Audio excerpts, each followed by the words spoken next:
হ্যাঁ এভরিওয়ান, সবাই কেমন আছো? আশা করছি সবাই ভালো আছো, সুস্থ আছো। তো আজকের ব্লগটা আমি সকাল 11টা থেকে স্টার্ট করছি। তা দেখো এখন আমি একটু রেডি হয়ে গেছি। এখন আমি একটু যাব বাইরে। মোটামুটি ভালো নেই তো মানে আমাকে কেমন মানে রুগী রুগী লাগছে। তা আমার একদমই রেডি হতে একদমই ভালো লাগছে না, কিন্তু এবার যেতেই হবে, কী করবো বলো। মানে যে জায়গায় যাব ওখানে মানে ভেবেছিলাম যাব না, কিন্তু ফোন করলো কি বলো, যেতেই হবে। তো দেখো রেডি হয়ে গেছে, আর এদিকে দেখো মেয়েকে রেডি করে রেখে দেখছে, দেখো কিভাবে, দেখো বিছনা বিছনা কি করে শুয়ে আছে দেখো। কোথায় যাবে তুমি? কোথায়? হ্যাঁ, নাচে যাবে? নাচে না তো, বেউ যাবে। হুম, ঘুরতে যাবে। উপরে কেন যাচ্ছ? উপরে যাবে না, চলে আসো, আসো আসো।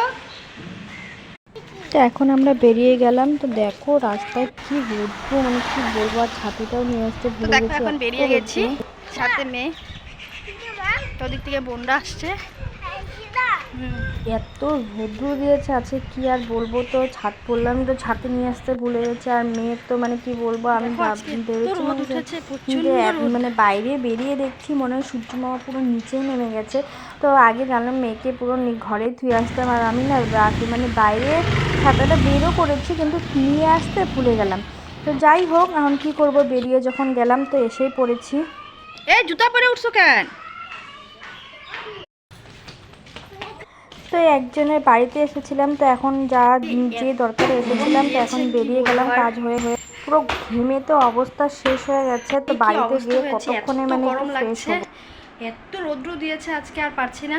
তো ব্যাংকে গিয়ে 1 ঘন্টা লেগে গেলো। তো আজকে তারপর দেখো আমি বিকালবেলা চলে এসেছিলাম মেয়েকে নিয়ে রথ দেখতে। তো আমাদের এখানে সামনে রথের অনুষ্ঠান হচ্ছিল। তো আজকে যেহেতু ফিউলটা রথ, তো রথ নিয়ে আসলো, তো মেয়েকে নিয়ে তো বেরিয়ে গেলাম, যেহেতু ঘরে কেউ নেই, ছেলেও নেই, ছেলে বাপের বাড়িতে। তো মেয়েকে নিয়ে আসলাম রথের দড়ি ধরতে। যাই হোক, তো আসলাম, এসে দেখছি যে এত প্রচণ্ড পরিমাণে ভিড়, এদিকে গরম, মানে এদিকে মানুষের গ্যাঞ্জাম, এদিকে গরমে মানে কি বলবো। রথ তো মানে দড়ি তো ছোঁয়ার কথা, মানে রথের সামনেও যেতে পারছি না, কি করব। তো মেয়েকে কোলে নিয়ে কোনো রকমভাবে রথের সামনে গিয়েছি। তো তোমরা দেখতেই পাচ্ছ কি পরিমাণে ভিড় হয়েছিল, আর এত গরমে না মানে আমার ভালোই লাগছিল না। কিন্তু মেয়ে দেখো এত মানে মেয়ে তো এবার ফার্স্ট টাইম দেখা রথ, মানে ওর এত ভালো লাগছিল, মানে ও বারবার বলছিল মানে ওই গাড়িটার উপর উঠবে। তো ওখানে তো আর বাচ্চাদেরকে অ্যালাউ করবে না, না এত প্রচণ্ড ভিড়। তো ও বারবার আমাকে টেনে নিয়ে ওই রথের সামনে নিয়ে যাচ্ছে, যে ওখানে ও সিঁড়ি দিয়ে উঠবে। তো ও ভাবছে যে এটা দোলনা, দোলনার মধ্যে উপরে উঠে ওটা দুলবে। তো মেয়েকে কোনোভাবেই যে বোঝানো যাচ্ছে না, যে আমি ওকে বারবার বলছিলাম এখানে উঠা যাবে না, এটা ঠাকুর, কিন্তু মেয়ে তো কিছুতেই বুঝবে না। তারপর উপর থেকে প্রসাদ দিচ্ছিল, তো আমি তো ভিড়ের মাঝখানে যেতেই পারছিলাম না। যাই হোক, দুটো বাতাসা পেয়েছিলাম, মানে সবাইকে দিচ্ছিল, দুটো নিয়েছে, কিন্তু সামনে আর যাওয়ার মতন পরিস্থিতি ছিল না, এতটা ভিড় হয়েছিল। তারপর আমি যাও 1-2 ঘন্টা দাঁড়িয়েছিলাম, কন্টিনিউসলি 1-2 ঘন্টা দাঁড়িয়েছিলাম, যে ভেবেছি মানে মেয়েকে যদি একটু মানে সামনে যেতে পারি, কোনোভাবেই যেতে পারলাম না, এত প্রচণ্ড পরিমাণে ভিড় হয়েছিল। আর মেয়ে আমাকে বায়না করে শেষ করে ফেলছিল ও উপরে যাবে।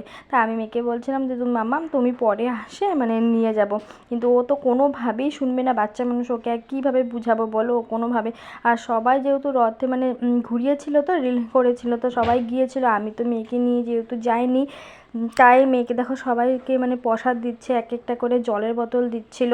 গরমে সবাই মানে অস্থির হয়ে গেছিলো বাচ্চারা, তাই সবাইকে একটা জলের বোতল দিয়েছিল। আমি আর জলের বোতল নিই, এটাও নিই, কারণ আমার বাড়িতে যেহেতু সামনে, আমি জাস্ট এলাম, হ্যাঁ আমি আর নিইনি। কিন্তু মেয়ের বায়না, আমার মেয়ের বায়না দেখলে তোমরা বলবে যে ও বলছে সবাইকে জলের বোতল দিচ্ছে, ওকে কেন দিচ্ছে না। তো তাই বলছে, তাই সামনে গিয়ে ওর জন্য একটা বোতল নিয়ে নিলাম। আর এদিকে তো ওর বায়না শেষ না, আমাকে বারবার বলছে মাম্মা ওখানে উঠিয়ে দাও। তা আজকের ব্লগটা এখানেই শেষ।